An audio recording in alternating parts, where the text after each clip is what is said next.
Pasalamat tayo. Ang ating mahal na pastor, ang kanya pong buhay ay nasa tuhod ng panalangin, ayuno, pagtangis, araw at gabi. Bunga tayo ng kanyang prayer sa Panginoon. Pinagpala tayo ng Diyos. Everybody say, praise the Lord. Yung ibang mga pastor, sila lang ang pinagpala.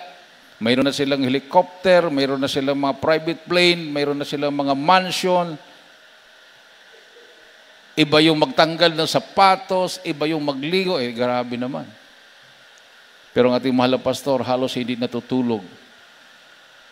Nung pumasok sa kampo ng Abu Sayyaf, pinagtatawanan. Sinong nagtatawa sa kanya? Mga pastor din. So, it is a blessing in disguise. Na-expose sila na hindi pala sila sa Diyos. Instead na, tutulong tayo. Mission yan. Mag-ayuno din tayo. Back up tayo ng prayer. Instead na ganon, pinagtatawanan ng mga pastor. Pero sila din ang napahiya. Nung nagtagumpay ang mission, sabi nila, nananalangin din kami. Nag-back up prayer din kami. Grabe naman, no? Ang totoong nanalangin, ang mga membro ng Jesus Miracle Crusade. Amen. Ang pamilya ng ating mahal pastor. Maalala ko noon, minamahal, 24 hours ang puri, salitan, fasting, tuloy-tuloy. Yung iba, straight, 21 days. Mayroong nag-40 days. Dami na ang balita ating naririnig. Pero tama yung sinabi ng Bible, I will build my church and even the gates of hell cannot prevail against it. Daming mga atake, paninira, pero hindi sila nagtagumpay. Matatag ang iglesia ng Diyos na buhay. Palakpakan natin ang ating mahal na Panginoon. Everybody say, praise the Lord. O, di ba, sa Jeremiah 3:15, sabi doon, I will give you pastors. Hindi minamahal, tao ang magbibigay. Hindi Bible schools. Kasi pag Bible schools o tao ang magbibigay, mag-proclaim, ikaw, pastor ka na. Natural. Yung nag-proclaim sa'yo at yung mga tao na nagsabi na pastor ka na, mayroong tinatawag na utang na loob yun. Pag mangaral ka, entertainment ang pangaral mo. Aaliwin mo lang sila. Hindi ka magre-rebuke, hindi ka magtuturo ng tamang aral, no?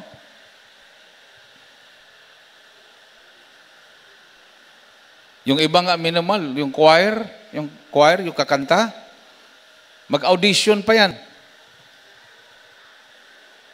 Pinipili nila yung maganda ang boses, pleasing personality, guwapo, guwapa, yung height.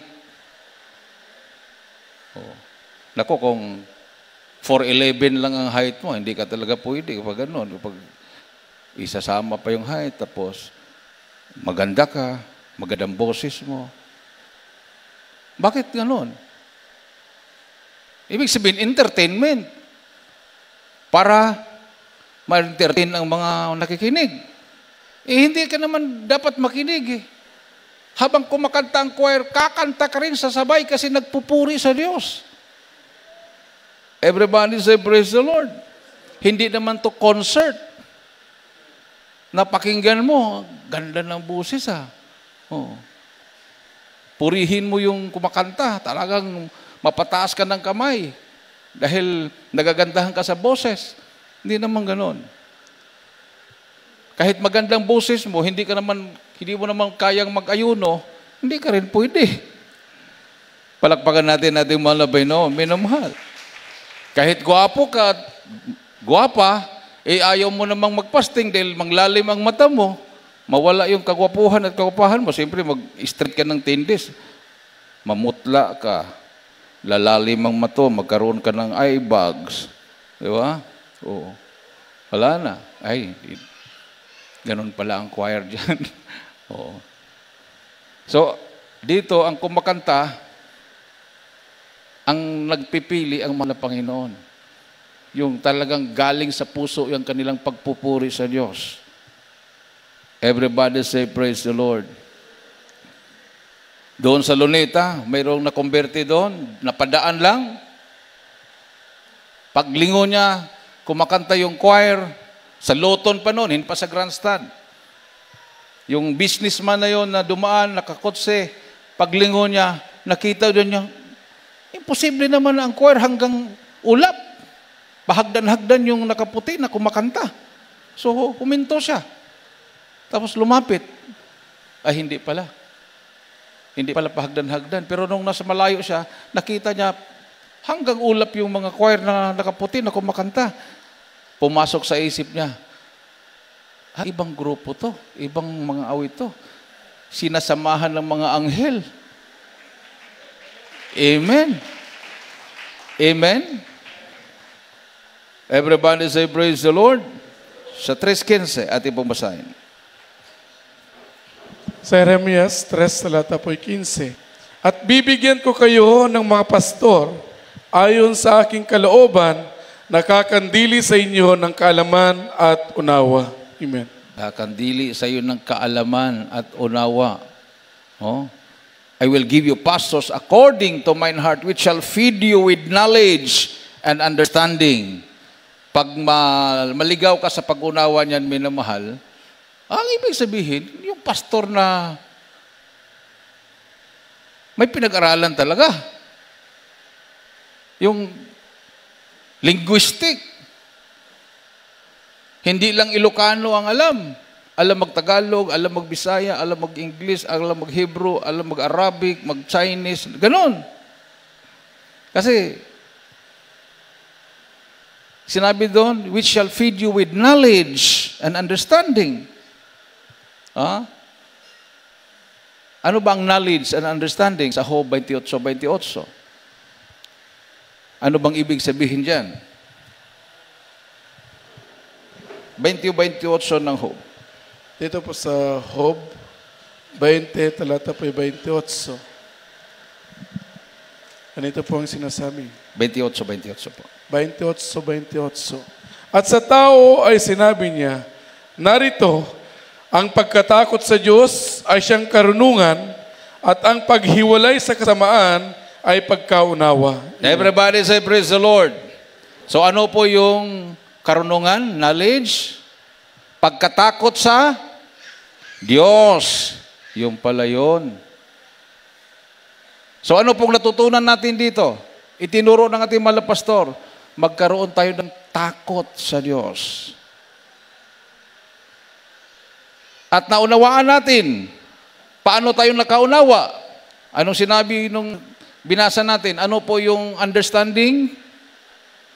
Paghiwalay sa masasamang gawa. Ayun, yung pala yun. Yung knowledge and understanding, the fear of the Lord and to depart from evil. Evil ways. Yun yung ating buhay. Nagkaroon tayo ng takot magkasala at humiwalay tayo sa masasamang gawa. Bunga ng tinuturo sa atin ng totoong propeta ng Diyos. Palakpakan natin ang ating mahal na Panginoon. O baka mayroong magtanong sa inyo, di ba sinabi, Brad? Ang kaligtasan ay nanggagaling sa mga Hudyo. O paano siya nagiging propeta na hindi naman siya Hudyo? Hintil naman ang mahal na pastor. Yun ang alam natin. Ang hindi alam ng karamihan, ang mahal na pastor ay may dugong Hudyo. Ang kanyang ina, Estrada, ang pamilya nila ay galing sa Portugal. Ang Estrada na galing sa Portugal ay galing sa Israel. Nag-migrate sa Portugal. Kung hindi ako nagkamali, Hobby yata yung family name, Hobby. From Israel, sila po yung dugong Hudyo, nag-migrate sa Portugal, and then Portugal, Philippines. So, ang mahal na pastor ay isang Hudyo. Amen. Tama yung sinabi ng Bible, ang kaligtasan ay nanggagaling sa mga Hudyo. Katulad kay Sara Duterte, Hudyo din ang dugo niyan.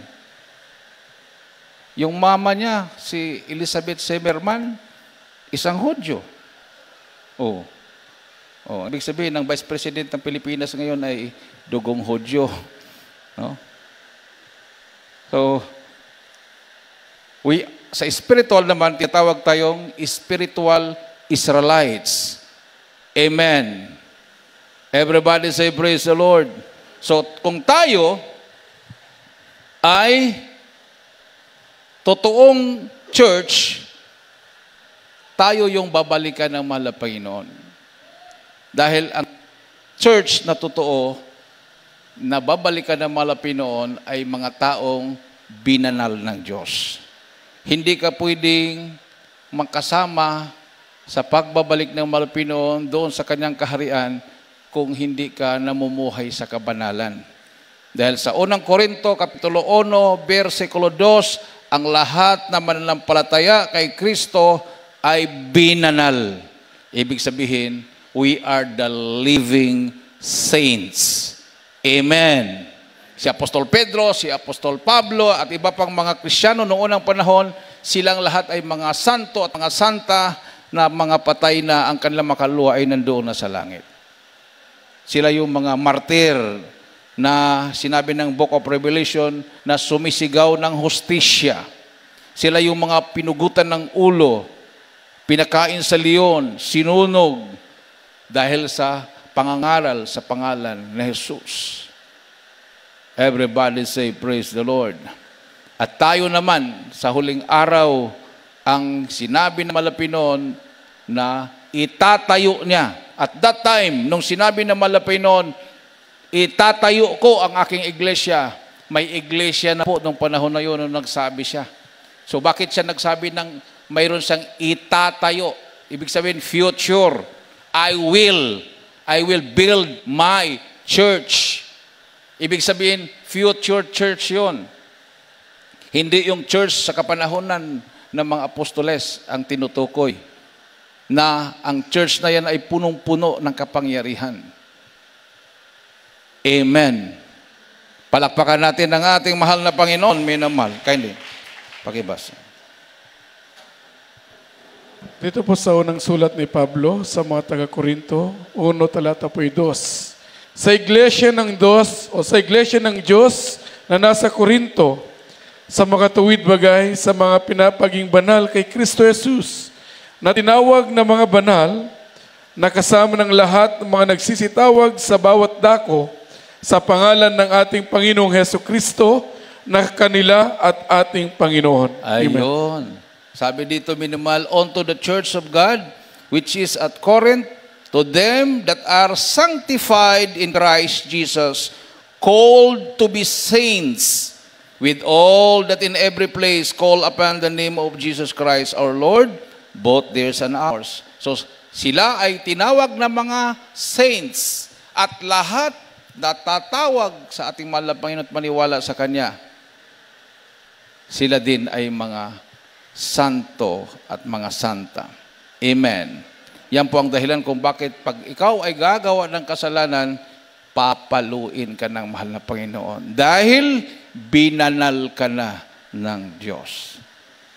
Everybody say, praise the Lord. Hindi ka na pwedeng uminom ng alak. Sabi naman nila, pwede daw, basta huwag lang maglasing.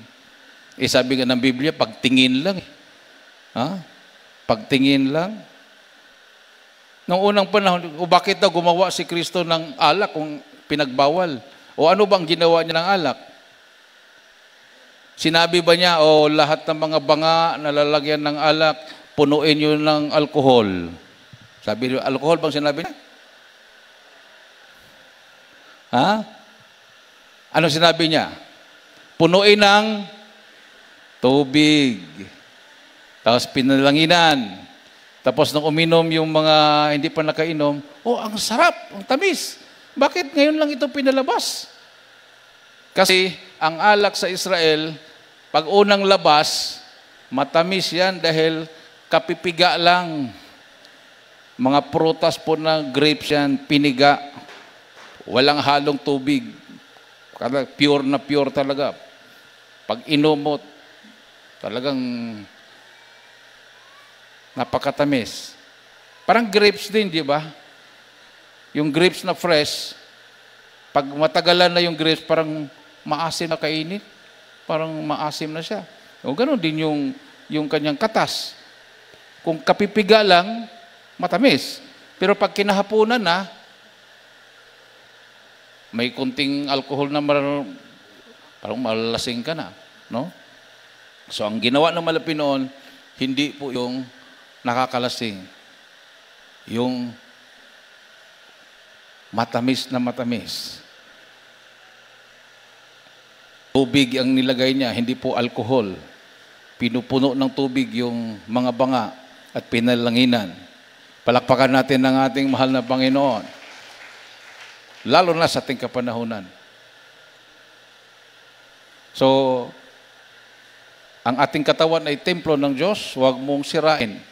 So, ano po nakakasira sa katawan? Ayan, pag bibisyo, paninigarilyo. Oh. Marami pong mga gawa ng dyablo na nakakasira. Physically and spiritually.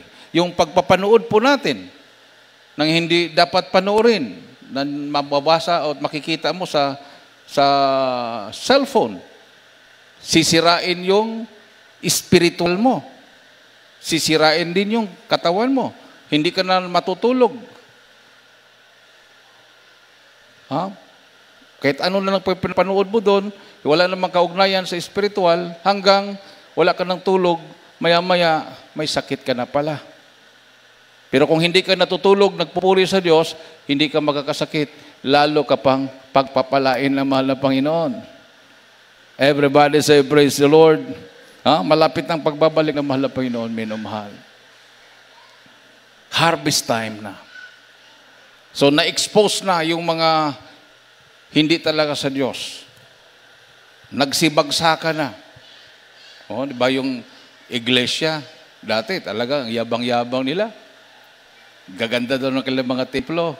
Ayun, nawasak din sila. Sila-sila din na nag-aaway-away. Buong pamilya nila, sila-sila din ang nagtitiwalag. Pinag-aagawan nila yung kayamanan. Pero tayo, ang kayamanan na itinuro sa atin ay nandoon sa kalangitan. Amen. Everybody say, praise the Lord. Palakpakan po natin ng malakas na palakpak ating mahal na Pinoon. Awitin po natin ating mahal na Pinoon, minamahal. Halo, i-celebrate po natin ang pagkatatag sa iglesyang ito. Ginamit ang ating mahal na pastor this coming Sunday sa Luneta Grandstand. Proud tayo. We belong to this church, the Jesus Church, that has vision and power. 49 years with signs, wonders, and miracles. Bawat isa sa atin may patutuo. Kahit mga dalubhasang doktor na mamangha sa Diyos na pinaglilingkuran natin. Alam nila, wala na pag-asang gumaling. Alam nilang wala na pag-asang mabuhay. Pero dito sa Jesus Miracle Crusade, pinaghihimalaan sila ng mahal na Panginoon. Ating beloved brother, Rodolfo Acad, na kuryente ng 10,000 volts. Pumasok sa kanyang buong katawan yung kuryente. Pumutok yung kanyang paa. Dalawang paa. Mga kamay. Pero sabi ng doktor,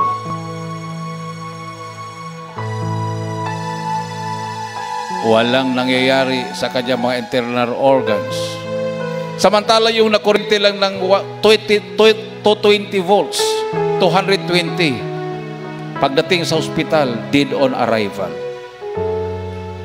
Yung kanyang kasama, yung nagbigay sa kanya ng tubo, yung bakal na ginawa nilang scaffoldings, naabot kuryente dito sa kamay lang, sa kamay. Hindi pumasok sa katawan, sa kamay lang, kasi nabitawan niya. Ang kuryente talaga doon sa katawan ni Brother Rodolfo Akad. Yung kanyang kasama, konti lang, dito lang, parang bumukol, na parang mga jolin-jolin yung dito sa mga daliri niya, sa kamay. Hindi siya nagpabautismo.